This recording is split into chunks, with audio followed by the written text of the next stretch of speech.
दोस्तों, दिल्ली में अफसरों की ट्रांसफर पोस्टिंग के मुद्दे पर मोदी सरकार और केजरीवाल सरकार एक दूसरे की बाह मरोड़ने में जुटी है। दिल्ली के अधिकारी किसकी सुनेंगे, ये फैसला 11 मई को सुप्रीम कोर्ट में 5 जजों की बेंच ने कर दिया। यानी दिल्ली का बॉस केजरीवाल सरकार है। 8 दिन बाद ही केंद्र सरकार एक अध्यादेश लाई जिसमें सुप्रीम कोर्ट के इस फैसले को पलट दिया गया। यानी दिल्ली के बॉस वापस लेफ्टिनेंट गवर्नर बन गए। दोस्तों, अब इस अध्यादेश को कानून बनने से रोकने के लिए अरविंद केजरीवाल सरकार विपक्ष के बड़े नेताओं से मिल रहे हैं। नमस्कार दोस्तों, मैं हिमांशी कश्यप आपके साथ, आप देख रहे हैं जनता की आवाज। दोस्तों, आइए जानते हैं क्या है अध्यादेश जिसने देश की सर्वोच्च न्यायालय यानी सुप्रीम कोर्ट के आदेश को पलट दिया। भारत में कानून सिर्फ संसद के जरिए ही बन सकता है। आमतौर पर संसद के साल में 3 सत्र ही होते हैं, लेकिन कानून की जरूरत तो कभी भी पड़ सकती है और यहाँ पर रोल आता है अध्यादेश का। अगर सरकार को किसी विषय पर तुरंत कानून बनाने की जरूरत है और संसद नहीं चल रही है तो अध्यादेश लाया जा सकता है।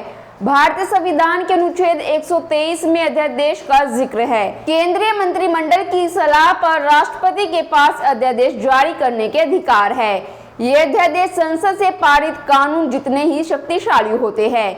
अध्यादेश के साथ एक शर्त जुड़ी होती है, अध्यादेश जारी होने के 6 महीनों के भीतर इसे संसद से पारित कराना जरूरी होता है। दोस्तों, अध्यादेश के जरिए बनाए गए कानून को कभी भी वापस लिया जा सकता है। अध्यादेश के जरिए सरकार कोई भी ऐसा कानून नहीं बना सकती जिससे लोगों के मूल अधिकार छीने जाए। केंद्र की तरह ही राज्यों में राज्यपाल के आदेश से अध्यादेश जारी हो सकता है। संसद अभी चल नहीं रही है, ऐसे में केंद्र सरकार ने अध्यादेश लाकर इस कानून को पलट दिया। अब 6 महीने के अंदर संसद के दोनों सदनों में इस अध्यादेश को पारित कराना जरूरी है। दोस्तों, अब यहाँ आपके मन में भी एक सवाल जरूर उठ रहा होगा कि अध्यादेश तो राष्ट्रपति जारी करते हैं और क्या राष्ट्रपति के आदेश को कोर्ट में चुनौती दी जा सकती है?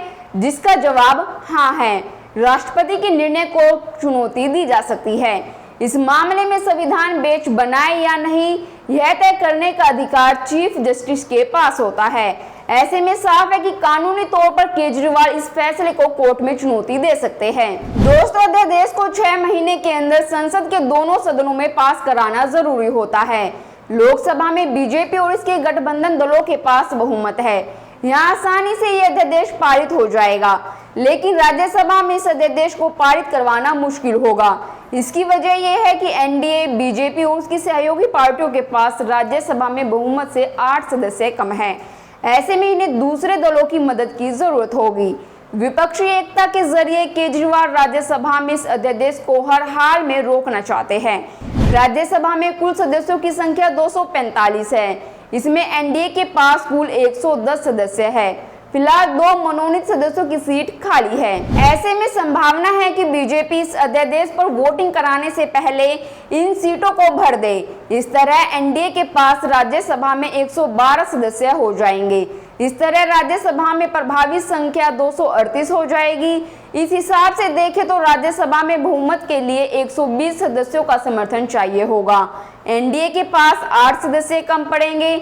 यानी इस अध्यादेश को पास कराने के लिए एनडीए के अलावा दूसरे दलों के समर्थन की भी जरूरत होगी। इस बात की संभावना जताई जा रही है कि बीजेपी आंध्र प्रदेश के सीएम जगन मोहन रेड्डी और ओडिशा के सीएम नवीन पटनायक से समर्थन मांग सकती है। दोस्तों, दिल्ली राज्य के खिलाफ अध्यादेश एक मौका है जब विपक्ष अपनी एकजुटता और सूझबूझ से मोदी सरकार को राज्यसभा में हरा सकती है। अगर यह अध्यादेश पास नहीं हो पाया तो बीजेपी की पूरी संविधान विरोधी राजनीति को धक्का लगेगा। दोस्तों, अभी हाल ये है कि आम आदमी पार्टी को लेकर कई विपक्षी दलों का स्टैंड क्लियर नहीं है। ऐसे में देखने वाली बात ये होगी कि इस मामले में केजरीवाल को उनका समर्थन मिलता है या नहीं। आपको क्या लगता है, हमें कमेंट कर जरूर बताएं और बाकी खबरों के लिए देखते रहिए जनता की आवाज। जनता की आवाज यूट्यूब चैनल को सब्सक्राइब करें, साथ ही बेल आइकन जरूर दबाएं।